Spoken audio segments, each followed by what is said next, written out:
Hi, I'm Naïma, welcome back to my channel. This video is about breath work and why I'm seeing it as a crucial part of my long COVID recovery. My first thought when breath work was initially suggested to me was, what do you mean? I'm breathing all of the time. Why should I dedicate any time to this activity? After doing some research, I'm fully embracing breath work as a key part of my long COVID recovery. Over the last week, I've tried 5 different breathing techniques. I've tried them 3 times a day if I could manage. In this video, I'll be sharing what they were and why breath work is so important, as well as my thoughts on each technique. Don't forget to like and subscribe if you're new here, and let's get into it. Firstly, what is breath work and why is it important? There are 2 strands within the nervous system.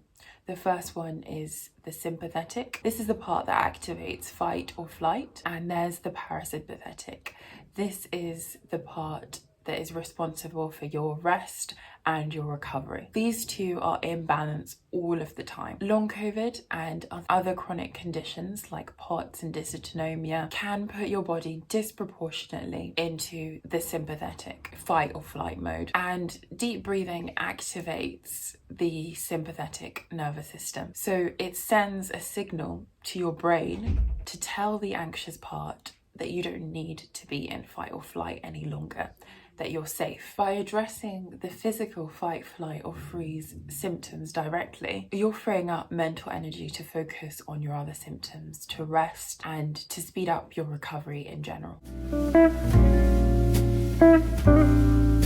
On day 1, I did square breathing, and this is probably my favorite breathing exercise. It's the one that I'm turning to more and more, so I was already very familiar with this one. What is it? It's one that is often used by athletes to get into the zone, and it was also used by Navy SEALs. How it works is that you begin by slowly exhaling all of your air out, and then you gently inhale through your nose for a slow count of 4. You then hold for a slow count of 4, and then exhale for a count of 4 and hold again for a count of 4. This one I think is so great, particularly because you can do it wherever you are. You could be on a train, you could be in bed as soon as you wake up, and you can do it silently and spread it out throughout the day. I think with this one, what's great is that I like doing it little and often, so not as a long 10 to 15 minute exercise, but just 3 minutes dotted throughout my day. It doesn't feel like a chore. I think a key part of this is making it so that it's as easy as possible to absorb into your daily routine, and this one definitely fits that criteria.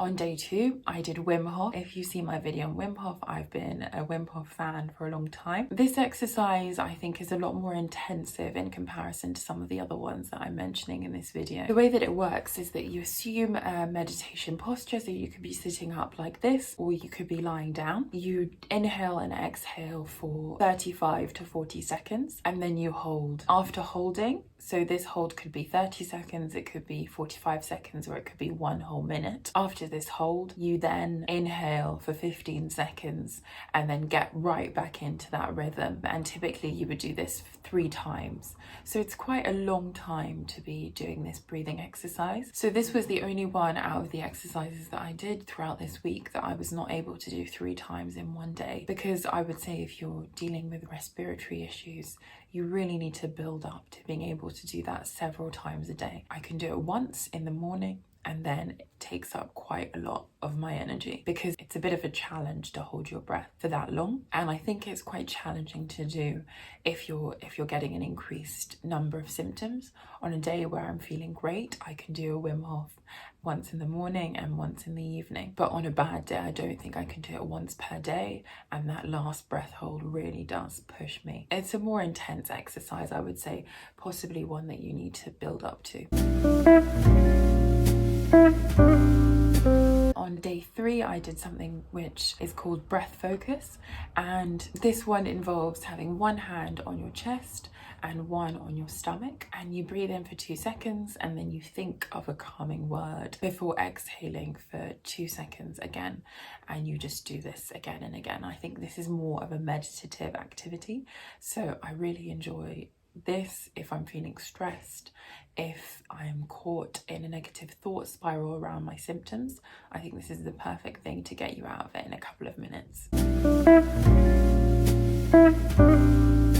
On day 4, I thought I would challenge myself and do an exercise that I used to completely avoid when I was doing yoga. It involves using your different nostrils. How it works is that you exhale through both nostrils. You close the right nostril with your thumb and you inhale slowly through the left nostril. You then close the left nostril with your ring and little finger and exhale slowly through the right nostril. Then you slowly inhale through the right nostril and you close the right nostril slowly through the left. So as you can tell, this one is a bit more complicated. I think the fact that it's complicated is kind of the beauty of this exercise, because you're not thinking about anything else while you're doing it. But I think that is also the barrier to entry, because this isn't one I'm turning to again and again. This is something where I really know I wanted to challenge myself, and that's just what it is, a challenge to do day to day. It might help for other people, but I did feel centered. That's one of the key takeaways.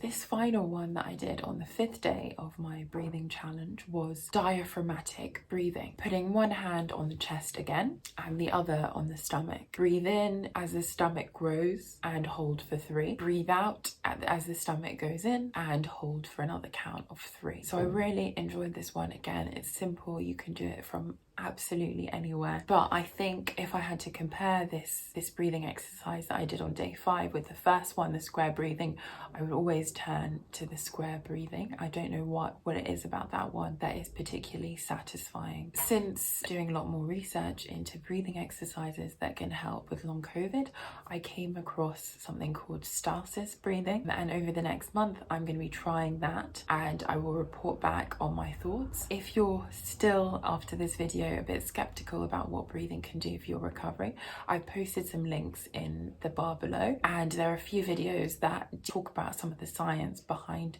why breathing is a really key part of recovering from a chronic condition. Obviously, it's no substitute to getting treatment and getting tested by a doctor, but there are some key benefits, particularly being able to get out of that fight or flight mode and being able to focus on your recovery more holistically, because you're no longer constantly in overdrive working to do basic tasks. Thank you so much for watching, and I'll see you in my next video.